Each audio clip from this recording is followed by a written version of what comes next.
কি হয়েছে?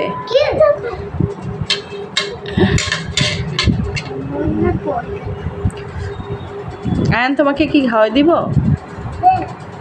হ্যাঁ,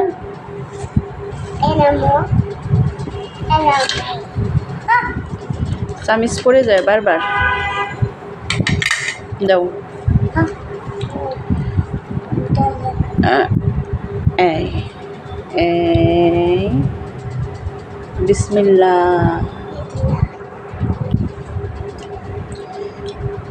মজা অনেক।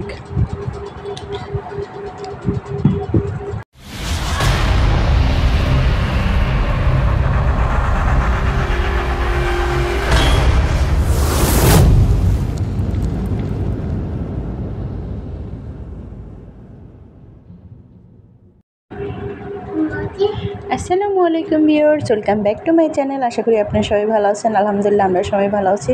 তো আজকে আমার দুপুর থেকে নতুন একটা ব্লগ শুরু করছি। এখানে আমি গ্যাসের পাওয়ার একদম কমে গেছে।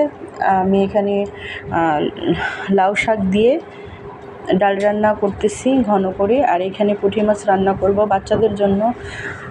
বড় দুইটা পাঙ্গাস মাছের পিস নিয়েছি, এটা ওদের জন্য ভাজিয়ে রাখবো। আর পুঁটি মাছ ভালো করে ভাজা ভাজা করে আমি এটার সাথে মরিচ মাখা করব। তো দেখেন আলহামদুলিল্লাহ আমার এটা কমপ্লিট হয়ে গেছে। কিছুদিন যাবত আমার শরীরটা ভালো না, এর জন্য কোনো কিছুই করতে মন চাচ্ছে না। হঠাৎ করে জানালা দিয়ে দেখতে পাচ্ছি যে অনেকগুলো মানকি চলে আসছে আমাদের বাসার নিচে। তো বাচ্চারা তো দেখে খুব এক্সাইটেড হয়ে গেছে এবং ওরা খুব মজা নিল। আর হঠাৎ করে আমি দেখি আমার জানালা খুলেছিল, জানালার মধ্যে দিয়ে বাসার মধ্যে ঢুকে গেছিলো একটা মানকি। আমি তো হঠাৎ ভয়ে পেয়ে গেছিলাম, কারণ আমি ওকে ধাওয়াতে যেয়ে আমাকে উল্টা ভেসকি মারছে, তো ভয় লাগছে তখন দেখে। এখানে আমি দেশ থেকে আমার খালামণির কাছে আমার আম্মু সিম পাঠিয়ে দিয়েছে। এটা হলো আমরা বলি ছোটো জাতের সিম।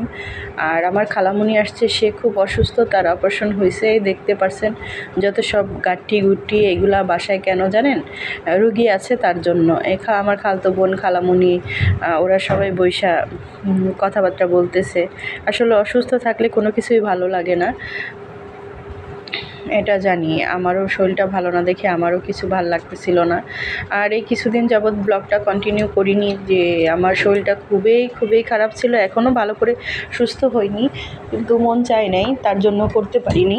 এখানে আমার বাচ্চারা আমার খালামণির ব্যাগ খুলতেছে যে এটার মধ্যে কি আছে, শ্যাম্পু বের করতেছে, সাবান বের করতেছে। খালামণি সব নিয়ে আসছে। আমি বলছি এত কিছু নিয়ে আসার দরকারটা কি? যেহেতু তোমার অপারেশন, আমরা ঢাকায় আছি, তো আপনজন আছে, কি করতে যাই দরকার হয় না কেন ওগুলো হেল্প করব। তো খালামণির অনেক বড় একটা অপারেশন হলো, তার কানের অপারেশন হয়েছে, 6 ঘন্টা লাগছে। তো আপনারা সবাই দোয়া করবেন আমার খালামণির জন্য, যেন আল্লাহ তাকে সুস্থ করে, ভালো করে এবং তার সকল বিপদ থেকে আল্লাহ যেন তাকে রক্ষা করে। তো এখানে সন্ধ্যার জন্য আমি সবার জন্য দুধ গরম করছি।